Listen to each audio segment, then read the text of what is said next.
agradezco mucho a Larry Rubin, representante justamente del Partido Republicano en México, que me tome la llamada. Larry, muy buenas noches, ¿cómo estás? Buenas noches, Yuridia. Pues muchas gracias por estos minutos. No, al contrario, muchas gracias a ti por tomarnos como siempre la llamada cuando te es posible. Oye, pues ya varios temas, ¿no? A abordar. Primero, lo más reciente que tiene que ver con el impeachment de Donald Trump, que ya no fue sometido a juicio político, ya no fue destituido, ya no tendrá que enfrentar mayores cargos. Y Donald Trump con esto queda libre, ¿no? Libre todo su camino rumbo a la reelección, la búsqueda de la reelección en noviembre próximo. Eso por un lado, y por el otro ahorita platicamos también de las cosas que dijo ayer en su mensaje en el State of the Union, ¿no? El equivalente al informe presidencial aquí en México, la noche de ayer en su mensaje del Estado que guarda el Estado de la Unión. ¿Cómo estás, Larry?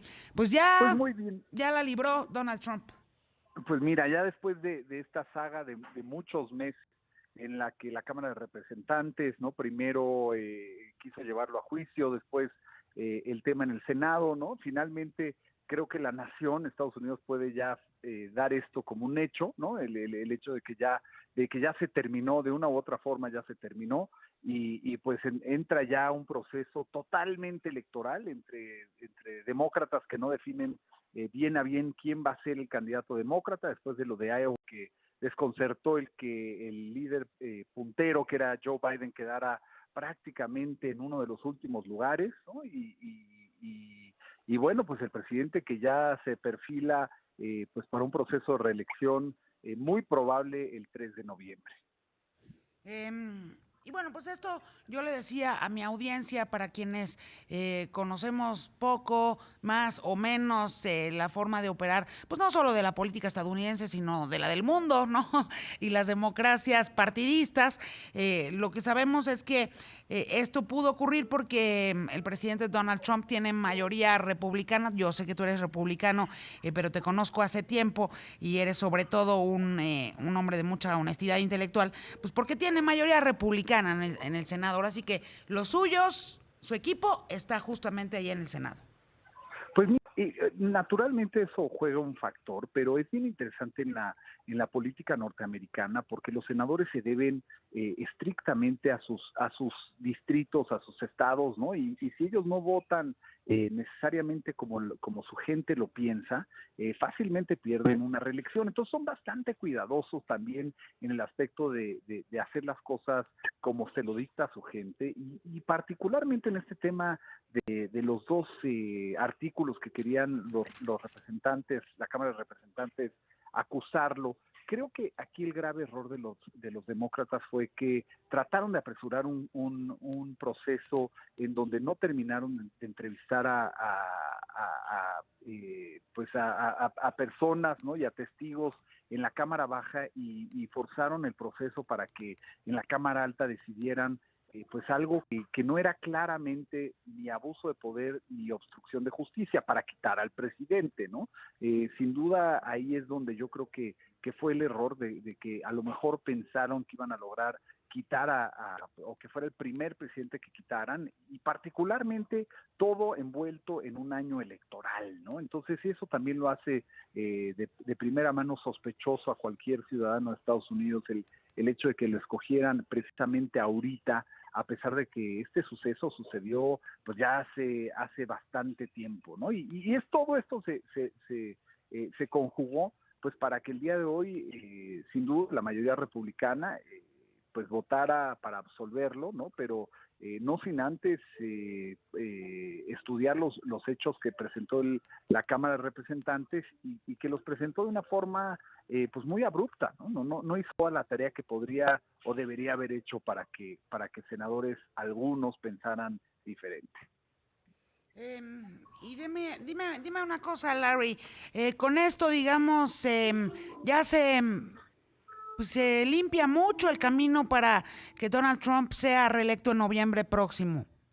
Sí, definitivamente, Yuride. Yo creo que el mensaje de ayer del presidente Trump fue básicamente un mensaje pues de lo que piensa hacer, de lo que ya se ha logrado También fue, no sé tú qué opinaste, pero fue un regaño a los demócratas que no han apoyado algunas de las causas que ha abanderado el presidente, y también pues tuvo unos ejemplos ahí. Creo que para mí una de las cosas más notorias o más impresionantes fue tener a Juan Guaidó, ¿no? A este personaje enigmático, presidente, algunos lo llaman, de Venezuela, y hablar sobre la democracia y sobre lo que se quiere llegar, pues para que Venezuela sea democrático y libre, ¿no? Entonces, tenerlo presente, creo que mandó una señal mundial, pues contundente sobre llevar la democracia a otros países, y eso... El único momento, digamos, en que aplaudieron al unísono los demócratas y los republicanos, ¿no?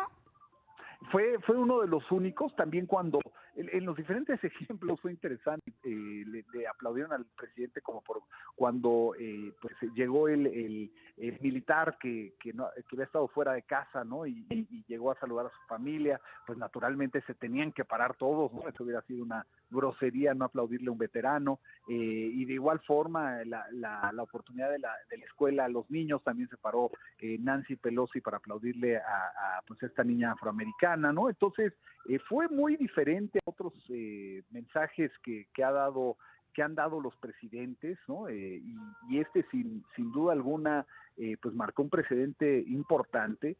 También el hecho de que la oposición, la líder de la oposición, Nancy Pelosi, pues rompiera atrás de él el discurso completo. Yo nunca había visto semejante acción por cualquier oposición, ¿no? Y esto sí marcó una diferencia total en otros State of the Union, ¿no? Oye, Larry, ¿y tú crees que fue un intercambio de groserías? Porque por un lado el presidente Trump no la saludó, la dejó con la mano extendida cuando llegó al estrado, a ella, y luego pues ella se la devolvió rompiendo el documento, el discurso, la estenográfica, ¿no? del presidente Trump. Más tensa que nunca la relación entre ellos dos, ¿no? Totalmente, una relación muy muy tensa, no se habían visto en meses, ¿no? Desde que Nancy Pelosi se salió de la Casa Blanca en octubre prácticamente, y como tú dices, también ahí que Nancy rompiera protocolo y no dijera el distinguido presidente, como es usual que dicen en este tipo de pues de State of the Unions, ¿no? Entonces fue una tras otra, y definitivamente se mostró aquí. Yo creo que parte de la tarea que ambos partidos tienen pendiente es pues nuevamente llegar a una unificación, porque claro, el interés de todos es que Estados Unidos, y particularmente los americanos, es que todos, tanto demócratas como republicanos, trabajen juntos en el bien de la nación, ¿no? Oye, el mensaje sobre los migrantes otra vez presente, porque pues es uno de los temas favoritos del presidente Trump, y el tema del muro otra vez presente en el mensaje de ayer, Larry. Es muy cierto, Yuridia. Yo creo que ha sido un constante en el presidente, y sin duda en la campaña también. Le está llegando un votante, porque pues este mensaje también es con fines electorales, ¿no? Le llega un votante que pues, decidió llevarlo a la presidencia, y que ha visto como una amenaza a la migración indocumentada. Creo que el tema del muro pues no faltó, ¿no? La realidad de las cosas es que México y Estados Unidos, en mi particular punto de vista, están gozando de una buena relación, a diferencia de a lo mejor de otros años, y eso es bueno para los dos pueblos, y a veces es más interesante ver lo que pasa en los hechos, más allá de lo que dicen los mandatarios, y ahí es donde vemos, pues por ejemplo, el TEMEC, que sí ha sido un resultado positivo para las dos naciones, ¿sí?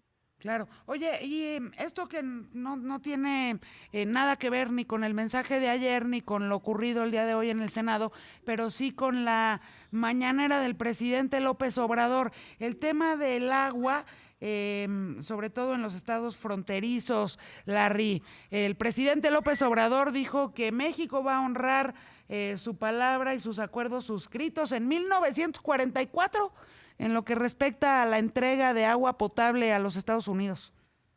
Sí, y fíjate que es bien interesante porque este tema ha sido contencioso entre las dos naciones pues desde entonces, ¿no? Y el hecho es que el sur de Texas como el sur de Arizona pues dependen ahora sí que de México por temas del agua y ahí es donde finalmente se ve esta disposición de México de resolver temas añejos entre México y Estados Unidos, que mi esperanza es que le abonen positivamente a México en muchos diferentes sentidos, no nada más en el tema del medio ambiente, sino en temas generales que hacen que estas dos naciones a fuerzas tengan que trabajar juntas por el bien común, ¿no? Llámese la lucha contra el narcotráfico, la inseguridad y otros temas que aquejan, que a fin de cuentas son responsabilidad de las dos naciones. Pues ahí está Larry Rubin, representante del Partido Republicano aquí en México. Como siempre, te agradezco muchísimo tu generosidad para tomarnos la llamada, platicar con nosotros y seguramente seguiremos haciéndolo mucho de aquí a noviembre y seguramente también después de noviembre. Gracias, Larry. Será un placer. Muchas gracias a ti, Yuridia, y a tu auditorio. Buenas noches. Te mando un abrazo.